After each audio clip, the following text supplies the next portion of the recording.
যেই সরকার মব ঠেকাতে পারে না সেই সরকার ভোটের মব কীভাবে ঠেকাবে? কি চমৎকার একটা এক্সাম্পল হতো না, ডক্টর ইউনূস নিজেই যদি 32 নম্বরটাকে প্রোটেক্ট করতেন। 32 নম্বর ভেঙে ফেলেছেন, আপনারা গুড়িয়ে ফেলছেন। এখন যদি কেউ সেখানে সম্মান জানাতে যায়, যাবে। যদি কেউ না যায়, ফেসবুকে যাবে, অনলাইনে যাবে। আপনি ঠেকাতে পারবেন না। যারা সম্মান জানানো তা জানাবে।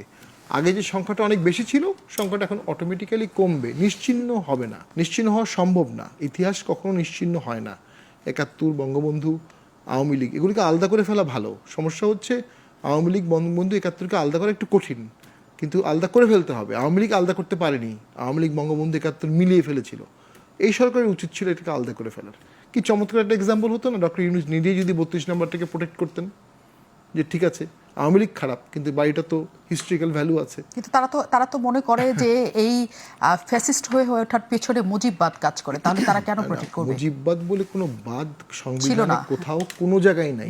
মুজিববাদ এসেছে হচ্ছে 72-এর পরে সিরাজুল আলম উনি নিউক্লিয়াস দিয়ে দিয়েছিলেন, ছাত্রলীগের ভিতরে সমাজতন্ত্র। তারা হয়ে গেল বৈজ্ঞানিক সমাজতন্ত্র, আর অর্থোডক্স আওয়ামী লীগ যারা থাকলো তারা হলো মুজিববাদ। কলাভবনে দুটো মিছিল হয়ে গেল, একটা মিছিলে মুজিববাদ মিছিল, একটা বৈজ্ঞানিক সমাজতন্ত্র মিছিল। মুজিববাদ বলে কিছু নাই, মুজিববাদের কোনো কথা বলার কিছু নাই, মুজিব কোনো তত্ত্বও না। মুজিব দেশ স্বাধীনের সময় লিডারশিপ ছিল, সবাই তার নেতৃত্বে, এদেশের 90% লোক, 80% লোক তার নেতৃত্বেই বাংলাদেশকে স্বাধীন করেছে। এবং তিনি যেন ফিরে আসেন এজন্য মানুষ নামাজে দোয়া করেছে, রোজা রেখেছে, এটা বাস্তবতা। হ্যাঁ, বাকশাল গঠন, দেশ চালানোর ব্যর্থতা, এগুলো পলিটিক্যাল ফেইলিওর তার অবশ্যই আছে।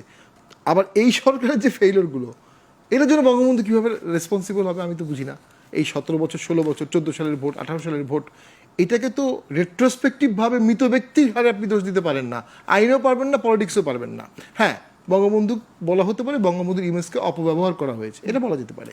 বঙ্গবন্ধুর নাম বেশি জায়গায় দিয়ে দেওয়া হয়েছে, বঙ্গবন্ধুর অনেক বেশি মূর্তি করা হয়েছে, বঙ্গবন্ধুর এত মূর্তির দরকার ছিল না। কিন্তু সরকারের উচিত ছিল ওই জায়গায় একটা রাষ্ট্রীয় দৃঢ়তা দেখাতে। ঠিক রাষ্ট্রীয় দৃঢ়তা সরকার দেখাতে পারে নাই। এই ব্যর্থতার একটা ঐতিহাসিক ব্যর্থতার দায় কিন্তু থেকে যাবে এই সরকারে যারা আছে। দ্বিতীয় হচ্ছে ওটা একটা মব। সরকার যদি থেকে থাকে, সরকার মবটাকে ঠেকাতে হবে। সরকার মবকে ঠেকাতে পারেনি। যেই সরকার মব ঠেকাতে পারে না সেই সরকার ভোটের মব কীভাবে ঠেকাবে?